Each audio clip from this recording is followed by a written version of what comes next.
Olá, meus irmãos, meus amigos, mais uma vez estamos aqui. Obrigado pela sua paciência, obrigado pela sua participação, obrigado por compartilhar as mensagens.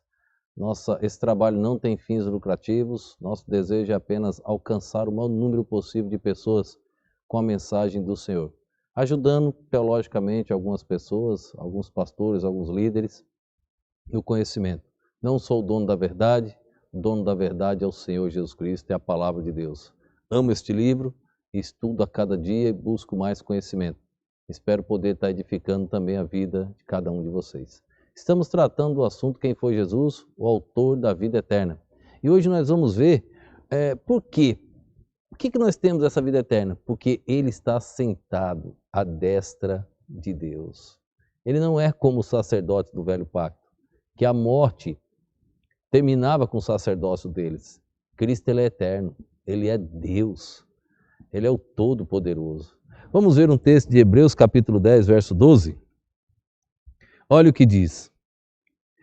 Mas este, havendo oferecido para sempre um único sacrifício pelos pecados, está sentado à destra de Deus. Quem é esse? Ele está falando sobre Cristo, está falando sobre o Senhor. Nós estamos chegando na sentença, na conclusão do capítulo 6, onde nós começamos o assunto capítulo 5 e capítulo 6, mostrando os 3 tipos de crente, no assunto vida eterna. O autor está, cada versículo, aprofundando um material teológico aos seus leitores, algo que nós não temos em outro lugar nas Sagradas Escrituras. O material que tem aos Hebreus é um material muito profundo. Muito.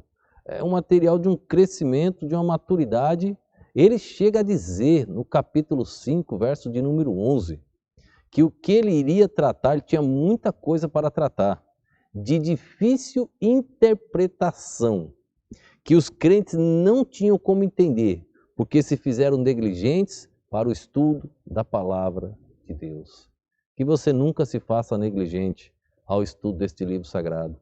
Que você busque cada dia mais conhecimento e que você venha crescer cada dia mais na palavra de Deus. Voltando para o versículo de número 12. Mas este, havendo oferecido para sempre um único sacrifício, ele continua frisando um único sacrifício.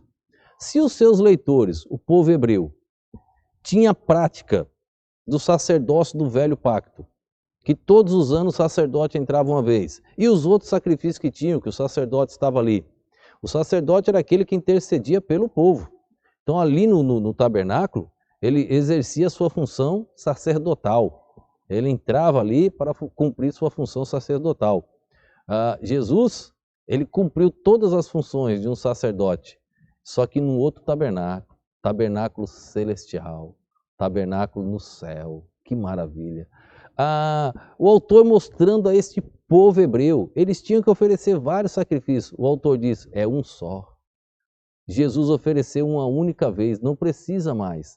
Não precisa mais do sacerdócio, não precisa mais dos sacrifícios, não precisa mais derramar sangue de nenhum animal, porque o sangue de Cristo é um sangue perfeito e salvou todo aquele que nele crê. O autor ele foca isso várias vezes, ele diz, mas este havendo oferecido para sempre um único sacrifício pelos pecados. Repito o que nós já tratamos, não quero me tornar repetitivo, mas o autor, ele está repetindo o assunto. Ele queria que os crentes realmente entendessem e que aqueles crentes de nome que não eram salvos, eles saíssem dali compreendendo o que era a verdade. O autor chegou a dizer que para eles era impossível salvação, porque eles já conheciam a verdade.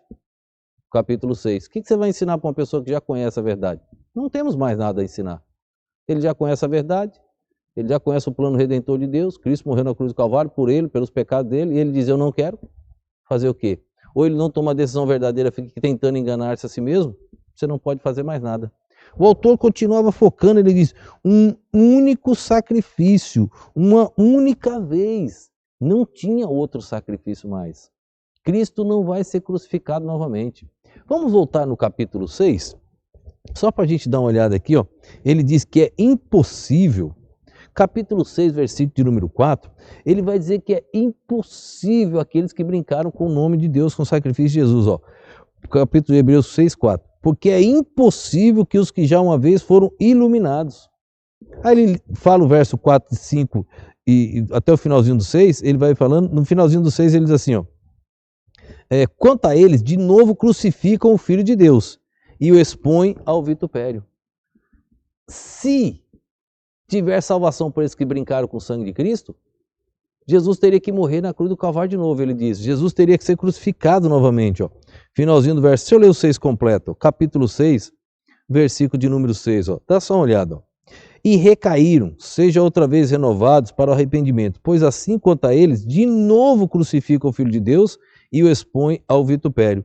Como você sabe que Jesus não vai ser crucificado novamente? O autor está focando toda hora que o sacrifício dele era único, uma única vez. Então ele diz, não há mais salvação para esses. Eles brincaram, eles não querem salvação, eles já conhecem a verdade. Sabe aqueles crentes que estão na igreja há meses, há anos, e eles fingem de salvo? São os metidos a sabidão, sabichão, que estão dentro da igreja, cheios de filosofia, cheios de coisa. Era igualzinho os fariseus. O fariseu, ele disse para Jesus, nós somos filhos de Deus. Jesus olhou para eles e disse, vós tendes por pai o diabo. Vós tendes por pai o diabo. Mas eles disseram, nós somos filhos de Deus. Vós tendes por pai o diabo. Assim são os fariseus e os saduceus. Assim são esses crentes sabichões, sabidões, que estão dentro das igrejas. O que vai haver de salvação para um fariseu e para um saduceu? Como é que ele ia ser salvo se ele não cria? Não tinha como. É o que acontece com esses. E é o que acontece com o assunto que ele está tratando aqui. O finalzinho do versículo 12, ele diz assim, ó, o único sacrifício pelos pecados e está assentado à destra de Deus. Todos os outros sacerdotes do velho pacto morreram, foram enterrados, viraram pó, voltaram ao pó. O sacerdócio de Cristo não. Sabe onde ele está? Sentado à destra de Deus. Ele está lá no trono da majestade. Ele está exercendo o sacerdócio por nós? Sim, porque ele é Deus, porque o sacerdócio dele é perfeito, a intercessão dele é perfeita, o sacrifício dele foi perfeito, o sangue dele é perfeito. E ele quer te dar uma perfeita salvação. Salvação só pode ser perfeita se ela for eterna. Se ela for temporária, ela não é perfeita. Se o salvo pode perder a sua salvação, não é uma salvação perfeita, é uma salvação temporária. E isto não vem de Cristo, porque a única vida que Jesus poderia dar é vida eterna, sendo que Ele é eterno. Ele está à destra do Pai, me aguardando e te aguardando. Tome sua decisão, se entregue a Cristo, crente em Cristo Jesus. Vamos ajudar as pessoas a conhecer o plano redentor, vamos dar um bom testemunho, vamos glorificar o nome do Pai. Vamos levar a mensagem salvadora àqueles que estão perecendo. Vamos fazer missões. Quero orar nesse instante por você. Obrigado a Deus por mais esse momento. Aplica a tua palavra nos corações que estão assistindo e ouvindo esta mensagem. Transforme estas vidas. Ó Deus, que essas pessoas possam colocar o coração a te servir em espírito e em verdade. Ó Deus, resolve todos os problemas, ó Pai, destas vidas que estão assistindo e ouvindo. Ajuda-os, ó Deus, com teu poder, com a tua graça, com a tua misericórdia. Ajuda-nos, ó Deus, no crescimento espiritual. Eu te peço no nome e no poder do nosso Senhor e Salvador Jesus Cristo. Amém.